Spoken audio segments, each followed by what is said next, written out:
Joining me live in Studio A to dive deeper into what these election results mean for the future is Dr. Carla Brailey from Texas Southern University. Good morning. Thank you so much for being here. I know it was a long day for you yesterday, a late night, early morning, so we appreciate your time.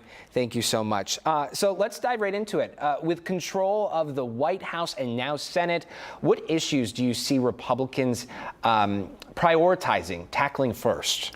I think it's going to be security issues, economic security. I think border security. I think you're going to see a revisit of quote unquote Obamacare, so health care. And I believe it's going to be some focus around trade and tariffs and making sure that things are connected back to the American economy, so to speak, where, you know, we're dealing with things in-house versus outsourcing. So I think you're going to see some focus around some conservative issues that are going to play out probably in the first, I would say, 100 days. With control of the Senate and White House, the divide, we talked a lot about this. We've talked about what they would prioritize. We've talked about, regardless of who won, there was going to be a divide. President-elect Trump talking last night to the media and to the country, saying that he will fight for every citizen. He intends to put the divide behind us. Unite, put the country first. Can he bridge the divide that exists in America today? I hope so. We have to be hopeful. I think it's going to be very important to have conversations with everyone, but also I think we have to have some serious conversations with women across the board in our nation. This election said no to women. Twice in 8 years. Twice, I think, and that's just not only in leadership, but it's also in choice. And I believe that issue was impactful on both party sides.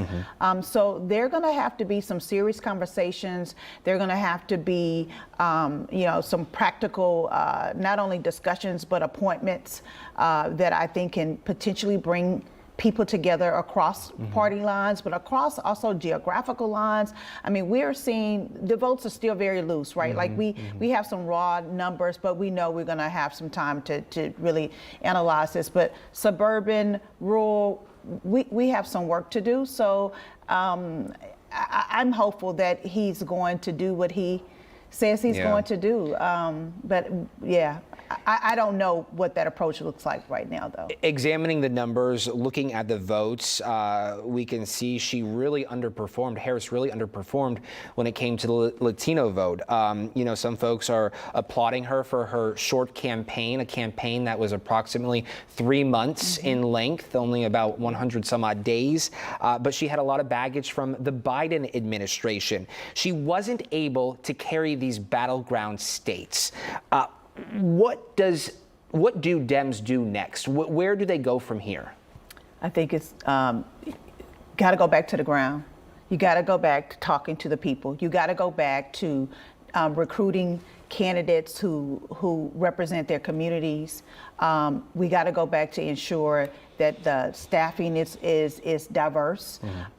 We have to be able to move those who may need some new leadership. Excuse me, I couldn't get that out. But we're going to have to do that. Democrats are going to have to play long game. So from checkers to chess, so to speak. And that means that again, new leadership, but also those who are, making decisions in terms of how we strategize. We're going to have to start looking at some local races. In a way that we have not necessarily done before.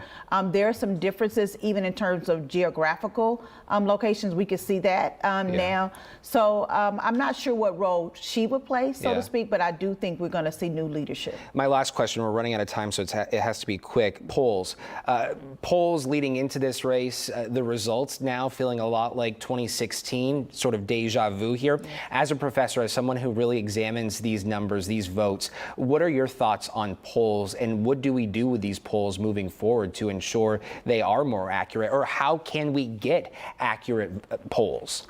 number one, training, more people, and to broaden the baseline of who's conducting these studies, but also controlling who we're talking to make sure that we're expanding that base. I think this is different. 2024, we had the gap in 2020. So there were a lot of factors, unknown factors, and so I think here it gives us another baseline. Okay, another baseline indeed. Yeah. Dr. Brailey, thank you so much for joining us. Oh, We do thank you. appreciate your time.